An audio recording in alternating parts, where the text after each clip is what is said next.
Hi friends, ఈరోజు special ఏంటంటే దొండకాయ టమాటా ఫ్రెండ్స్.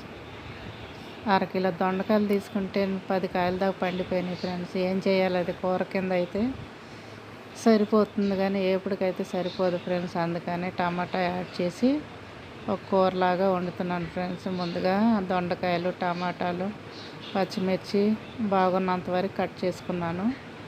అవన్నీ కలిపి నూనెలో వేసేసాను ఫ్రెండ్స్. ఇది ఈజీగా అయిపోయే కూర, కాకపోతే త్వరగా ఉడకదు కానీ కాకపోతే ఒంటికి బలం మంచిది కూడా. కానీ మనం దొండకాయ బెండకాయ అంటేనే అబ్బా అంటాం కదా, అయినా కానీ అప్పుడప్పుడు తినాలి ఫ్రెండ్స్. ఎవరు తినకపోయినా నేను తింటాకన్నా తెచ్చుకుంటాను ఫ్రెండ్స్. పిల్లలకి ఇష్టమైనవి, ఇంట్లో ఎవరికి ఏది ఇష్టమో అవి వండి పెడతాను. నాకు ఇష్టమైనవి నేను తెచ్చుకుంటాను ఫ్రెండ్స్. అవి నేను చేసుకుంటాను, ఇష్టంగా చేసుకొని తింటాను.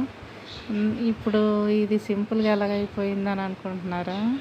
ఏం లేదండి, దొండకాయ ముక్కలు, టమాటాలు, పచ్చిమిరపకాయ అన్నీ కట్ చేసి పెట్టుకొని ఆయిల్లో ముందు దొండకాయలు, పచ్చిమిర్చి, ఉల్లిపాయలు కట్ చేసినవన్నీ ఒకసారి వేసేసాము ఫ్రెండ్స్. తాలింపులు అవి వేయలేదు, ఉట్టిగా నూనెలో వేసేసాను. అవి కొద్దిగా వడపడిన తర్వాత టమాటా వేసాను. టమాటా కూడా మగ్గిన తర్వాత కారం వేసుకున్నాం. కారం వేసుకొని ఇక కొద్దిగా నీళ్లు పోసుకొని ఆ నీళ్లు కూడా ఎగిరిందాక ఉడికితే కర్రీ అయితే రెడీ అయిపోయింది.